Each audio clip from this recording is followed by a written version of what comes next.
Whether you have 10 employees or 5 employees or 30 employees, those elements of the OSHA standard are going to apply to your facility.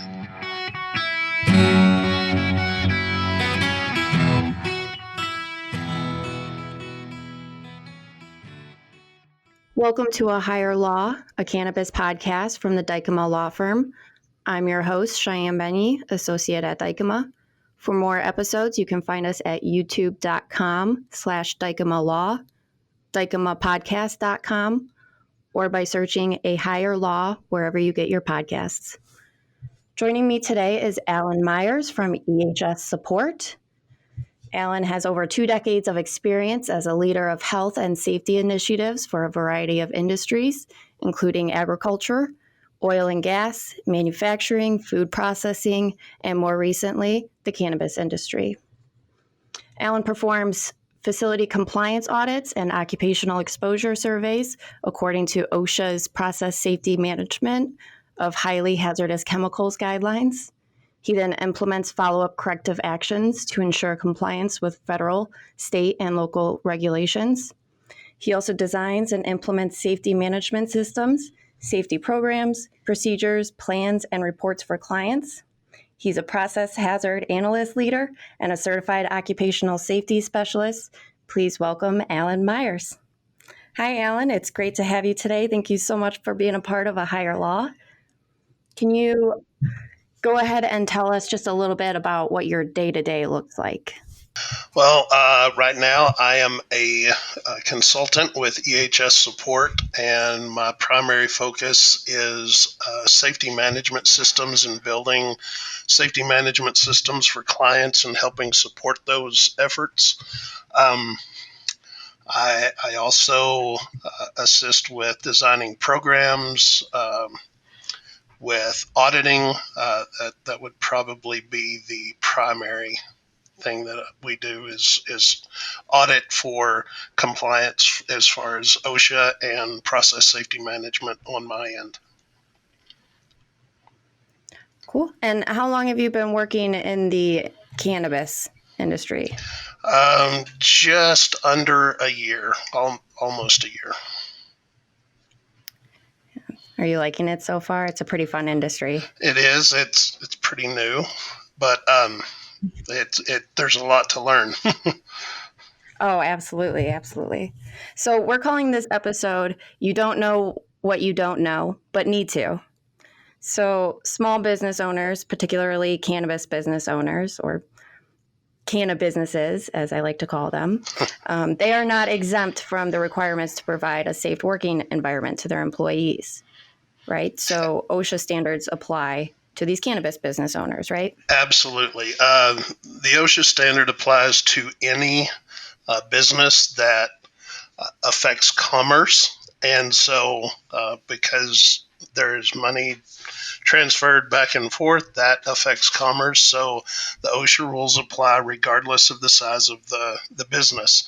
Now, there are certain exemptions for record keeping or for emergency action plans, but absolutely any business that affects commerce falls under the OSHA standards. And there is a clause called the duty clause that every employer is required to provide a safe working environment for their employees. And that's the 5A1 standard. And that is all encompassing for everybody, regardless of size. So. Okay. So today we're going to be discussing some initial regulations to be aware of. I know you just mentioned record keeping. Why don't we go ahead and start off there? So as stated in the last podcast, the rule of 10 does not mean that a company with fewer employees is not subject to the OSHA regulations, but the rule is specific to who must keep records of incidents and illnesses. So an employer who has more than 10 employees has to keep OSHA logs for incidents resulting in injuries and illnesses to their employees. So If a business has 20 or more employees, they are required to report those injuries and illnesses yearly by uploading what is called an OSHA 300A summary of work-related injuries and illnesses to the OSHA website. So I was just going to ask if you recommend hard copies or electronic copies for these OSHA logs, but it sounds like electronic might be the way to go if you have to upload them. Yeah, electronic copies are absolutely fine. OSHA accepts electronic copies and has for years. There are certain injuries and illnesses where a company is required to report immediately to OSHA. In the event of a fatality, the company must report within 8 hours.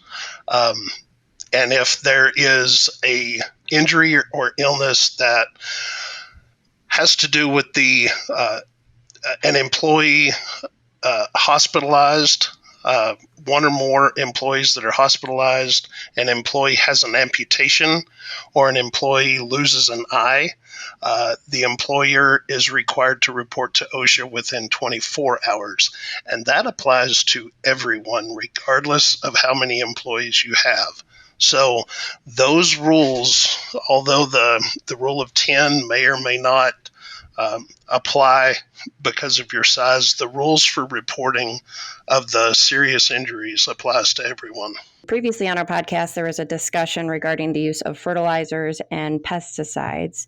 Can you go ahead and expand on that there?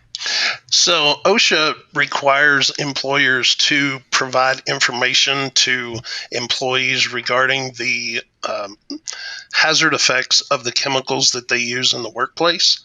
So, for instance, everyone has heard the commercials for, if you or someone you loved, was exposed to asbestos.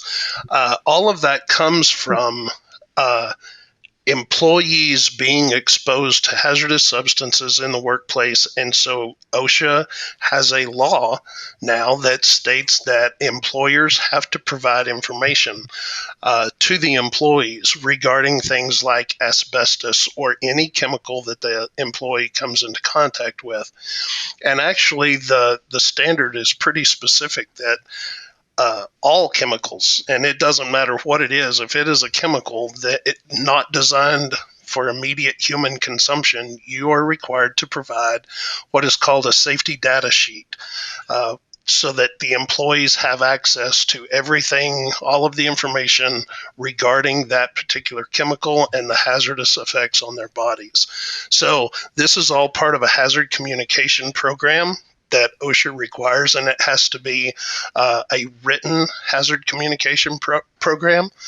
Those are things that we at EHS Support can help provide those for employees or for employers.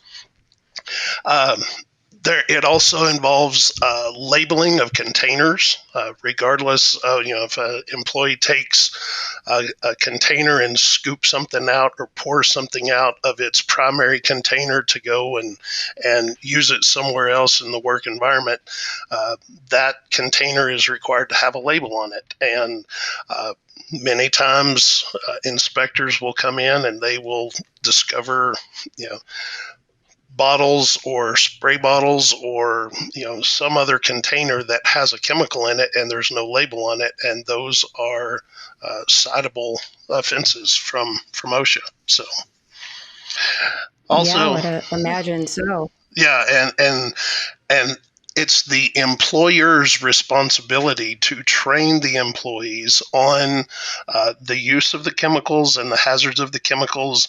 You can't just hand an employee a copy of a safety data sheet and expect the employee to know and understand everything there is to know about that chemical. It's the employer's responsibility to provide documented training to have the employee understand exactly how to safely handle and use and store chemicals.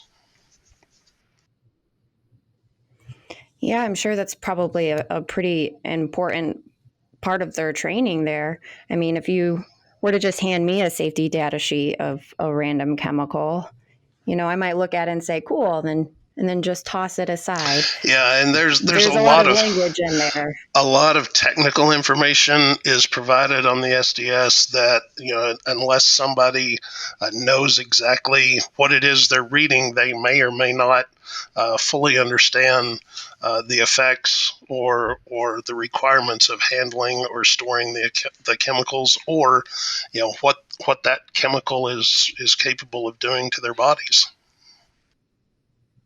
Absolutely. Now, going back to labels quickly, are there any specific requirements for what must be on a warning label? There are several requirements for what belongs on a label, including the name of the chemical, the manufacturer of the chemical, the hazardous substances within the chemical, and the date. For instance, the date that the chemical was put into the secondary container.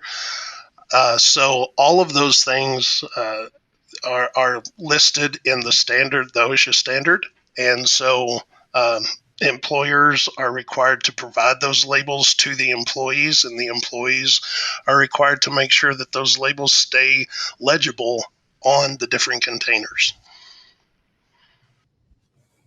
All right. And that takes us to our next topic, material handling. Now, I know there are specific regulations regarding materials like butane and ethanol when used for extraction. Right. Do you mind elaborating on that a little bit? Yeah, so any pressurized gas cylinder has standards regarding those gas cylinders, as far as like the safe handling of pressurized cylinders, the storage. Certain pressurized containers cannot be stored within 20 feet of each other. For instance, you cannot store acetylene and oxygen, even though a lot of people recognize oxygen and acetylene as what comes in a torch system, and they are side by side on a cart. In reality, when you store those two separate containers, they have to be at least 25 feet away from each other. Even though they are side by side on a torch cart, they have to be stored separately. So there are different types of requirements for the different pressurized gas cylinders. Excuse me. So storage requirements, securing of containers. You can't just leave a container sitting up next to a wall. It has to be chained or strapped or secured in some manner to make sure that the gas cylinder doesn't fall over. But that's just gas cylinders. There's many other aspects to the material handling standards. Material handling can be in the form of forklifts or pallet jacks, lifting. Anything where you are actually physically handling the material. All of those things fall under the material handling standards. So. Yeah, when we're talking about these harsh chemicals here, it's a pretty important area to make sure that you're following all the rules, especially considering, these facilities are producing products that are being ingested by people. Exactly. And as far as the material handling within the cannabis industry specifically, where you're moving and transporting, these different chemicals to your grow area or whatever, that if you're using a forklift, there are certain standards that are required for forklift operation. For instance, employers are required to provide training, and the employees are required to be certified to actually operate a forklift or a pallet jack.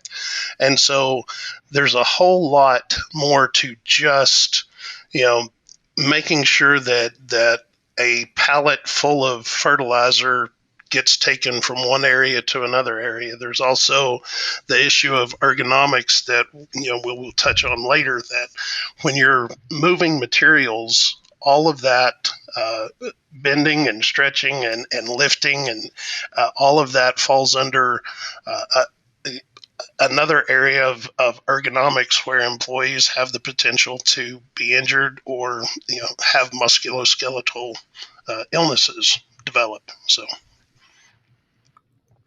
And we will talk on ergonomics in just a little bit here. I want to talk about first the emergency action planning. Now, this is another plan that's required to be in a written form, kept on the premises somewhere, correct? Yes. So this is also another one of those, more than 10, less than 10, how many employees do I have? What are the requirements? OSHA requires any employer who has more than 10 to have an actual written program for an emergency action plan. For this, we're talking about, what are the employees, supposed to do, if a fire breaks out, or if they need to evacuate. What about if there's a tornado and they need to seek shelter inside the facility? Where do they go to do that? Where do they meet? Who's responsible for ensuring that all the employees are accounted for? All of those things are part of an emergency action plan.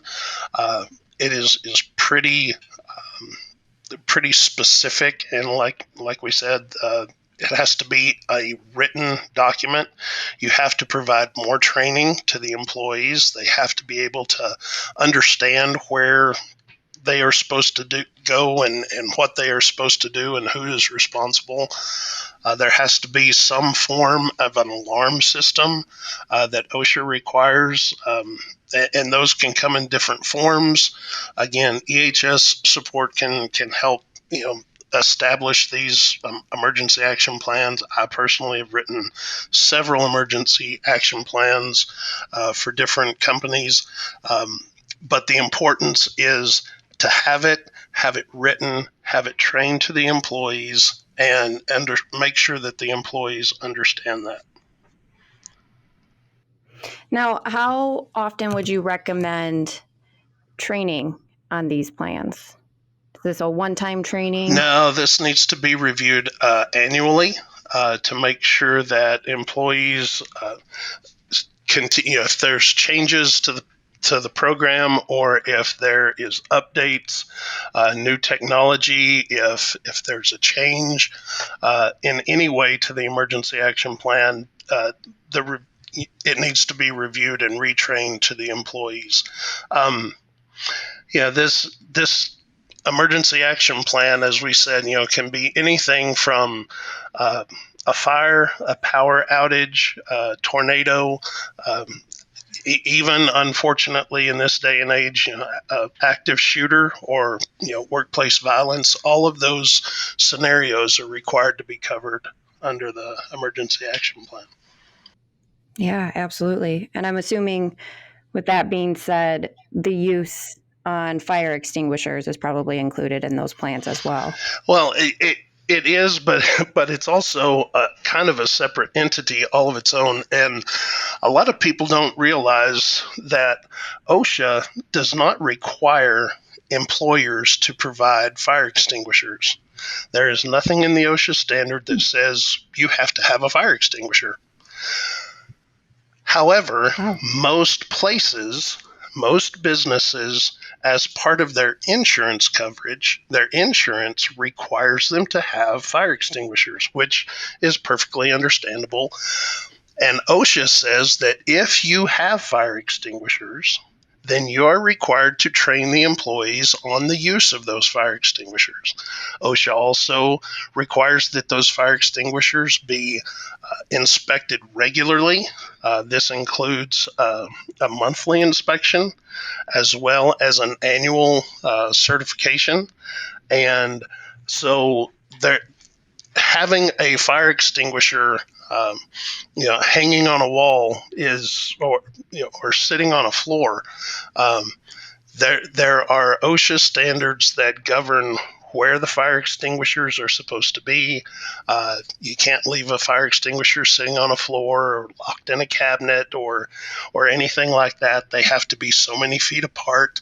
And So the standard is pretty specific when it comes to fire extinguishers, but again, it's a lot of people have the misconception that, well, OSHA requires us to have a fire extinguisher. No, they don't, but your insurance company does. So if you're gonna get the cheaper rates on your insurance, that's great, but you also need to make sure that you provide the training and you meet the requirements of OSHA for having the fire extinguishers.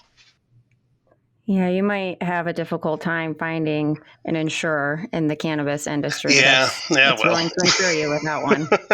Right. Now, you mentioned that those fire extinguishers have to be inspected monthly and then certified annually as well. Who is responsible for doing those inspections and The that certification employer, there? the employer who provides the fire extinguisher is required to do the inspection, and the inspections are relatively simple, ensuring that the fire extinguishers are still charged, they're in good shape, they don't have trash or debris stuffed in the hoses, that the pin is still intact.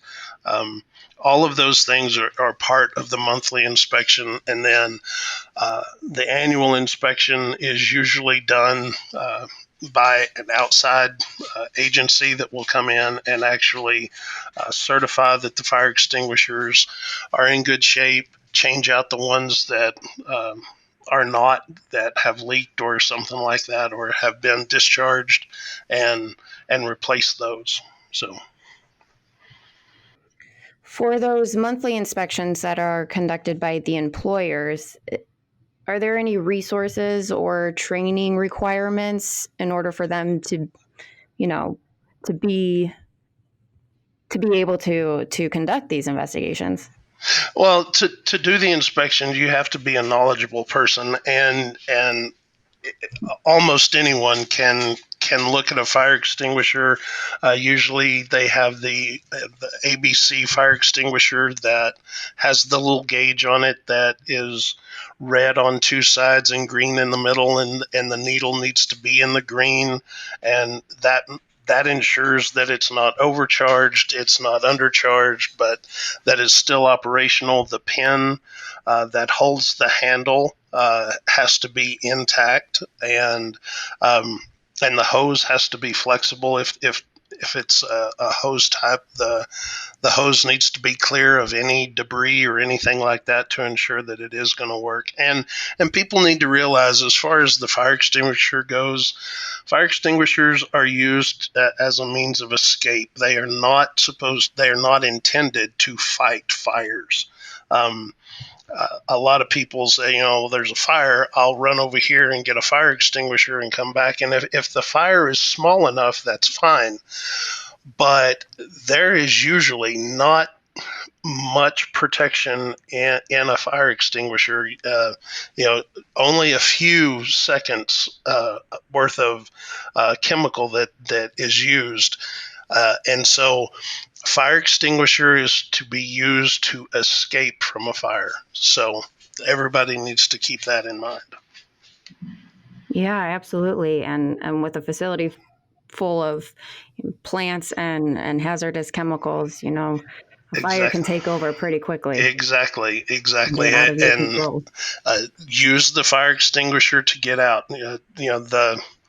There's nothing in your business that cannot be replaced except for the people. So that's very true. Now, I want to talk a little bit about PPE. It's an acronym we've all come to learn and love over the past 2 to 3 years. Personal protective equipment. When is PPE needed? Well, employers are required to do an assessment of their work facility and the tasks that each of their employees do. As a matter of fact, I just recently completed a project where we were doing a job safety analysis, where we watch the employee, we look at the different tasks that they do, and we assess where personal protective equipment is needed to protect the employee. And so once the hazard assessment has been done, you need to determine, what types of PPE and what works best. A pair of safety glasses is not just a pair of safety glasses. If they don't work for the employee, they don't fit the employee, they're not anti-fog, and they have issues with steaming up or clouding up, they need to be changed. And not all PPE fits employees the same. And so whether it is gloves, with the chemicals that they're using, gloves to protect their hands, when they're using tools or something of that nature, whether it's respirators. Respirators are kind of their own little animal, but if you have a dust mask that you are using, there are different types of dust masks, and everybody knows we've recently all experienced wearing masks, and not all masks are created equal. And so you need to make sure that the personal protective equipment, including masks, meet the requirements of what it is, the hazard that you are trying to avoid. So these hazard assessments, what do those look like? Can you explain that process a little bit? So basically, an employer is required to assess the hazards within the workplace, and normally what we do is we will go to the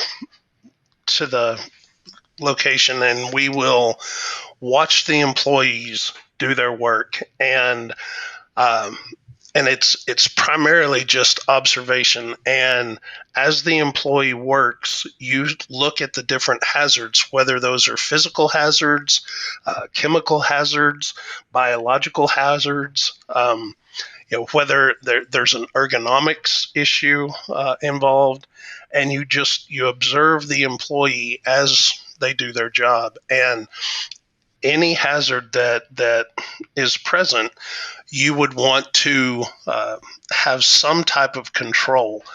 And so there are different types of controls. There's engineering controls where you can perhaps build a guard that will protect the employee.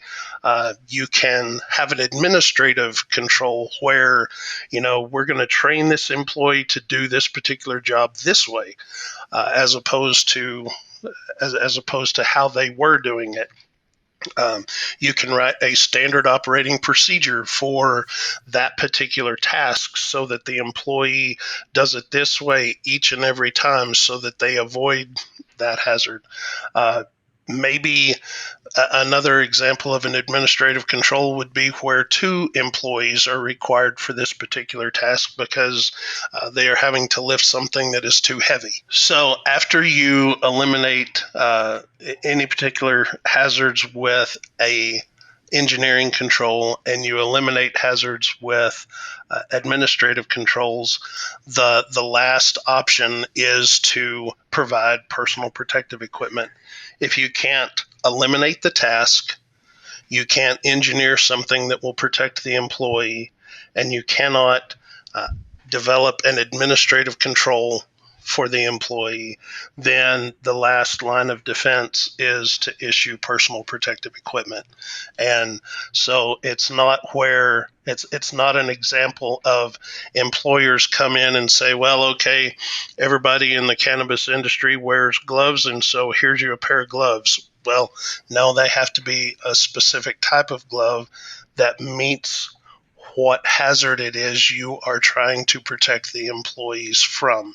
So the only way to do that is through an assessment. And when that assessment is completed, I'm guessing that's reduced down to some kind of report. Is it a written document that you give the employer at the end of that? Yes, it is a written document. As a matter of fact, OSHA requires the assessment to be a written document. And so An employer can't just come in and say, okay, well, we're all going to wear this. You have to show the reason behind the personal protective equipment that you chose. And there has to be the assessment to ensure that you looked at eliminating the task, engineering controls, and administrative controls. And you didn't just say, okay, here's some PPE, wear this, and that's going to keep you safe. And I'm guessing employees have to go through some kind of training as well for each piece of PPE. Absolutely. As with every one of these issues, OSHA is really big on training and making sure the employees know and understand everything that there is about how to put it on, how to take it off, how to store it, keep it clean, maintain it, when to replace it, and to understand why it is they are required to wear it. Now, speaking of PPE, respiratory protection, I know that's its own whole area there. Right. You know, you were talking about the differences between even the types of masks that we wear. Right. So, when an employer issues a respirator to the employee, it's not like during COVID. You can't just hand somebody a mask and say that, here, you have to wear this. Depending on the type of respiratory protective equipment that's being used, the standards vary quite a bit. Whether you're using a dust mask type respirator or a full-face self-contained breathing apparatus with an air tank and a scuba respirator, if you will, employers must meet the standards for the equipment that they require the employees to wear, and this includes if an employee is required to wear anything more than just a dust mask, then the employee is required to answer some medical questions, and they are required to be evaluated by a physician to determine if it is safe for that employee to wear a respirator. So, again, the standard was kind of put on hold, I guess, during the whole COVID thing, but at no time is an employee required to wear anything more than what you would wear during COVID, unless they have had the medical evaluation, and they are cleared by a physician to wear a respirator.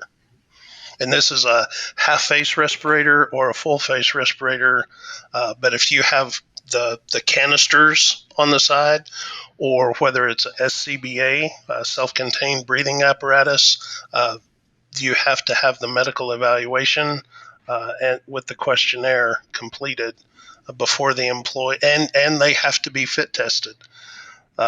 You have to do the fit test annually to make sure that the mask secures to the face of the employee, that it fits correctly. There's a whole another set of rules and requirements behind respirators besides just wearing like what people would wear during the COVID era.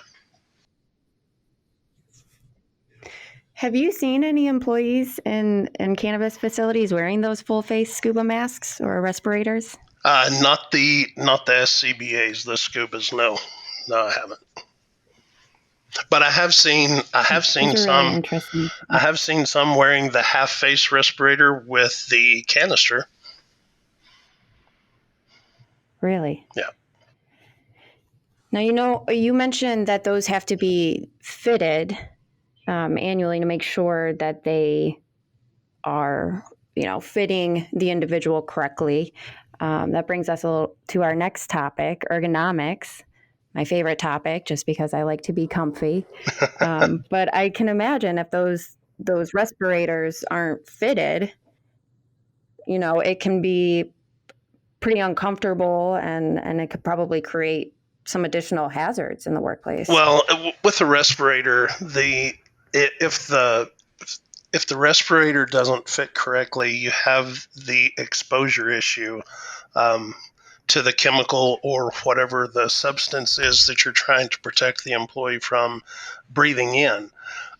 Ergonomics is more of uh, a practice of trying to fit the workstation to the employee rather than the employee to the workstation. For instance, when an employee is lifting or pushing or pulling and they are in an awkward position, there's more of a chance for some type of musculoskeletal disorder developing. They get sore backs, sore shoulders. They their hands hurt because they were gripping. All of those different things are part of an ergonomics evaluation. The again having having, for instance, different tools where employees are utilizing lift tables that hold the products that they're moving up to a level that is where they can handle the material in what's called their work zone. That is better than having the employee bend over or reach up and over something repeatedly. And so a good ergonomics assessment can be performed to identify the measures that employers can take to help reduce the impact of repetitive motion injuries and the repeat musculoskeletal illnesses that develop because of poor ergonomics. I had a previous employer that was very big into ergonomics and spent a lot of time and resources making sure that us employees were comfortable and protected during our job. It's such a critical part of employment, really, if you ask me. Well, it is, and it's I've been in a situation where I did an ergonomics evaluation for an employer, and we were doing the material handling evaluation, and so these employees they take little bags that weigh 18 pounds, and these plastic bags have material in them. They take them out of a box that is shipped on a pallet, and they take 18-pound bag out of the box and they move it to a rack. And then they bend over and they pick up another 18-pound bag and they put it on a rack. Then they take another 18-pound bag until they empty the box, right? And so then they move this rack that they have now stacked all of these bags on, and they move them to another area, and they have to transfer them to another rack that can go into the room where they're being used. So they pick up an 18-pound bag and they stick it on the other rack, and they do that all day long, 8 hours a day. And basically what we discovered was during one 8-hour shift, one employee would lift approximately 13,000 pounds of material over the course of a day. And so when you start talking about ergonomics, 18 pounds at a time, he's lifting, he was like what they call a industrial athlete.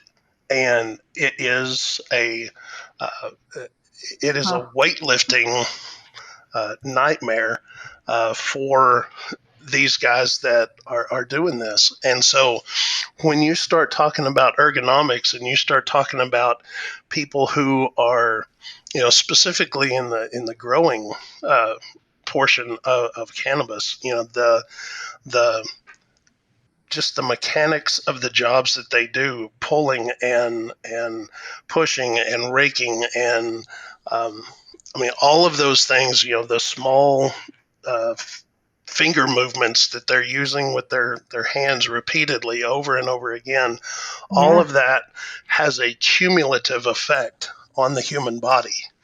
And it's just like anything else. Would you rather lift 1,000 pounds one time or 1 pound 1,000 times? You're still lifting 1,000 pounds. So uh, it's pretty interesting whenever you Yeah. start doing the math. What employees are actually doing in their jobs.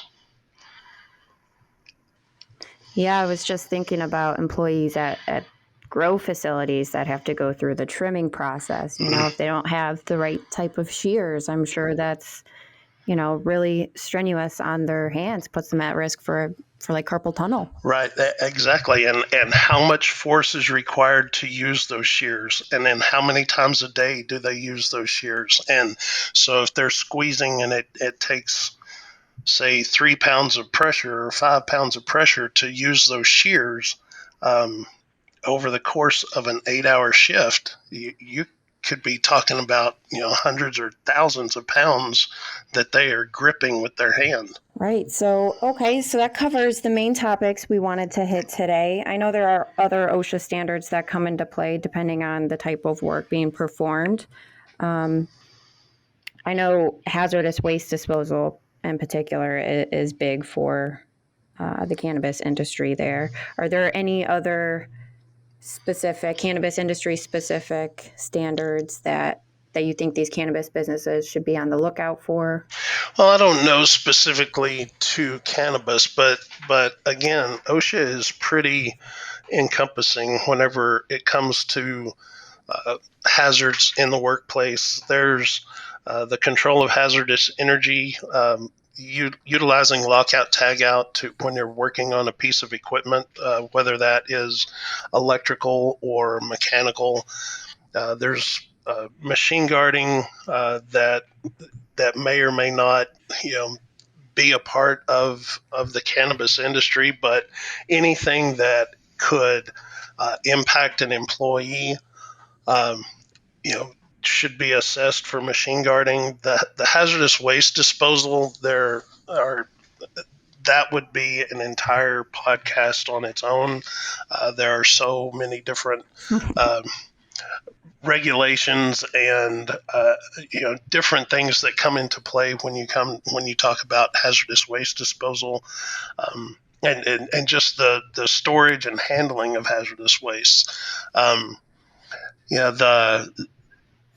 The simple thing of exit and exit routes that people may or may not think about in their processes. You have to have means. We talked about with the emergency action plan.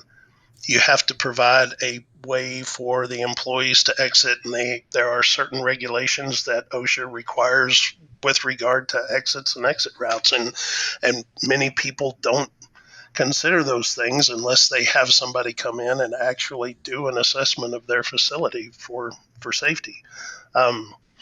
Ladders and walking and working surfaces, those are part of the OSHA standard that you're required to keep walkways clear and free from obstructions, and just general housekeeping.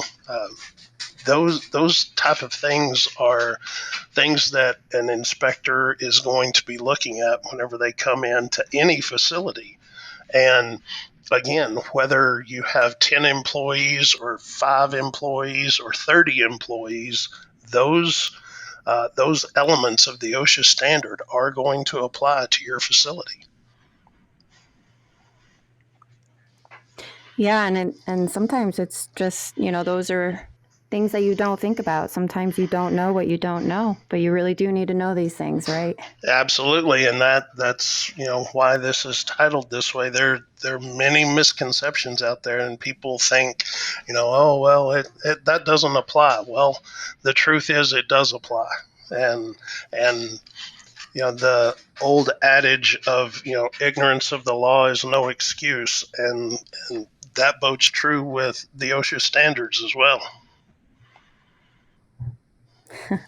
I love hearing that as an attorney. Yeah, and OSHA citations can be very costly, right? And OSHA has several means by which they can issue these citations. Oh yeah, OSHA has whether it's a national emphasis program, and they're coming to different locations looking for something specific. Doesn't mean that they can't look at something else or observe something else while they're there, but an OSHA inspector can show up because of an employee complaint. Uh, an employee calls and says, "Hey, my back is killing me because I'm doing this work, and I've told my employer, but they're not doing anything." And OSHA shows up to investigate why, and they will look at the employee and the job that they're doing and why that employee complained, but they're also going to be able to see all of the other things that we've talked about today in the facility. And yes, OSHA just issued a directive, I believe it was in January, that goes into effect soon, where OSHA can use the incident repeatedly. For instance, if you don't have if you have not done a hazard assessment for your work environment, and you have say 5 different tasks that you have not done a hazard assessment on, OSHA is now implementing where they can not only cite you for not doing a hazard assessment, but they can cite you for each hazard assessment you have not done. So instead of, for instance, paying $13,500 for a serious OSHA violation, if the same violation is present 5 times in your facility, they can issue the citation and fine you $13,500 times 5. Wow, so they're starting to stack those fees. Yes, and it's all part of an initiative that they are working towards, moving towards a deterrent type of fine. So employees or employers that say, well, okay, we'll pay the $13,500 and we'll be done. No, that's not going to be the case anymore. They are going to actually stack those per incident. So employers need to be mindful of that, especially whenever it comes to a newer industry that may or may not know that all of these things are required. And then they get hit with something like that, it can get extremely costly very quickly.